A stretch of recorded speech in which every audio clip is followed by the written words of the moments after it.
보톡스는 동적 주름, 필러는 정적 주름. 궁금하시죠? 안녕하세요. 뷰티 초이스 닥터 원진초입니다. 진료실에서 상담을 하다 보면 선생님, 주변에 보면 보톡스를 너무 맞아서 그런가 얼굴이 굉장히 빵빵해진 분들을 봐서 좀 걱정이 되긴 하는데요. 제가 요즘 팔자주름이 너무 깊어서 주변에 물어보니 주변에는 보톡스가 좋다고 해서 팔자주름에 보톡스를 맞으려고 합니다. 이렇게 말씀하시는 분들이 꽤 많이 계십니다. 요즘 보톡스, 필러 못 들어보신 분들 없고 또 모르시는 분들이 없으실 것 같습니다. 그런데 의외로 둘에 어떤 차이가 있는지 잘 모르시는 분들이 많으시더라고요. 이 영상을 보시면 보톡스와 필러에 대해서 정확히 구분하실 수 있으실 겁니다.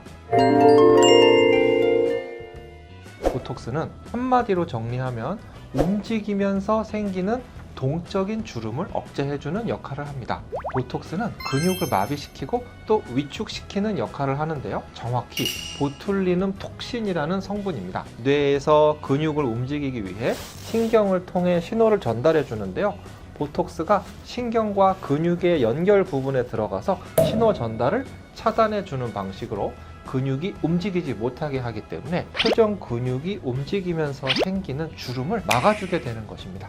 아마존 다큐멘터리 같은 프로그램에서 원주민들이 독침을 훅 불어서 짐승을 움직이지 못하게 하는 것을 보신 적이 있으실 텐데요. 이 독침을 맞은 동물은 움직이려고 하지만 신경의 신호 전달이 되지 않아서 근육이 움직이지 않는 것입니다. 이렇게 인상 쓸 때 미간 주름이 생기고 눈을 치켜 뜨면 이마 주름이 생기죠.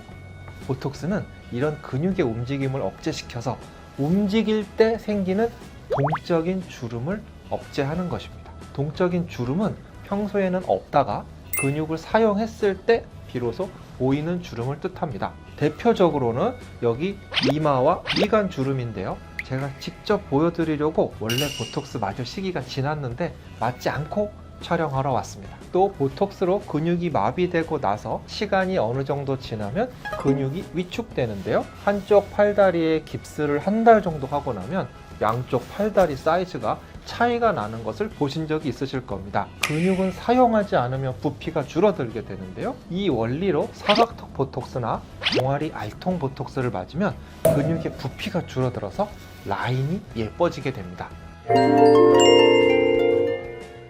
한마디로 필러는 정적인 주름을 메꿔주는 역할을 합니다. 필러는 이렇게 주사기에 들어있는 말랑한 젤리 같은 물질입니다. 종류는 여러 가지가 있지만 가장 많이 사용하시는 것은 히알루론산 성분이며 기본적인 목적인 꺼져 있는 부분을 채워주는 것이 되겠습니다. 또 팔자주름과 같이 표정을 짓지 않고 가만히 있을 때 이미 만들어져 있는 정적인 주름을 채워주어서 개선시킬 수 있습니다. 이러한 정적인 주름에는 팔자주름이 대표적이고 눈가나 미간, 이마에 패인 주름이나 목에 접힌 주름도 있습니다. 이 외에 볼륨이 부족한 부분이라면 어디나, 즉 볼, 이마 등의 볼륨을 채워주거나 입술을 도톰하게 만들어주는 등 볼륨이 부족한 부분도 개선해 줄 수 있습니다. 주름 보톡스의 경우 대략 4개월 정도, 즉 1년에 3번 정도의 시술을 하시면 되고요. 필러는 가장 많이 맞으시는 히알루론산 필러의 경우 시술 위치에 따라서 약 1년에서 1년 반 정도 유지된다고 보시면 되겠습니다. 히알루론산은 시간이 지나면 물과 이산화탄소로 분해되어서 사라지게 됩니다. 제가 상담을 하다 보면 보톡스 맞으면 얼굴이 빵빵해진다고 생각하시는 분들이 상당히 많이 계십니다. 하지만 앞서 설명드린 대로 볼륨을 증가시키기 위해서는 필러나 오늘 안 나왔지만 자가지방이나 콜라겐 주사 등 비용이 보톡스보다 훨씬 많이 드는 시술을 해야 합니다. 그러니 혹 보톡스로 볼륨을 빵빵하게 만드실 수 있는 분들은 저희 평촌 라말에서 업계 최고의 조건으로 초빙합니다. 하지만 의사 면허증이 꼭 있으셔야 합니다. 제가 상담 중에 가장 많이 듣는 질문으로 오늘 내용을 마칠까 합니다. 선생님, 제가 미간 주름이 심한데 보톡스를 맞아야 하나요? 필러를 맞아야 하나요? 여러분들은 어떻게 생각하세요?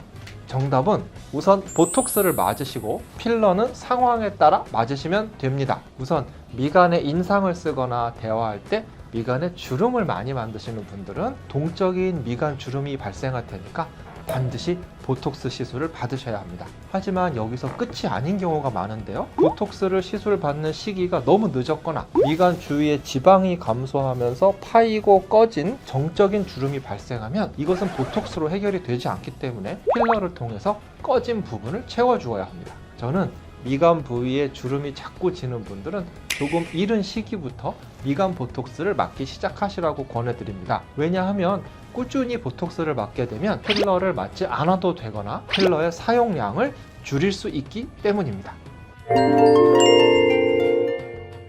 오늘은 많은 분들이 궁금해 하시지만 정확히 알지 못하셨던 보톡스와 필러의 차이에 대해서 말씀드렸습니다. 오늘 내용이 도움이 되셨을까요? 저는 다음에 더욱 도움되는 내용으로 돌아오도록 하겠습니다. 지금까지 닥터 원진초이였습니다.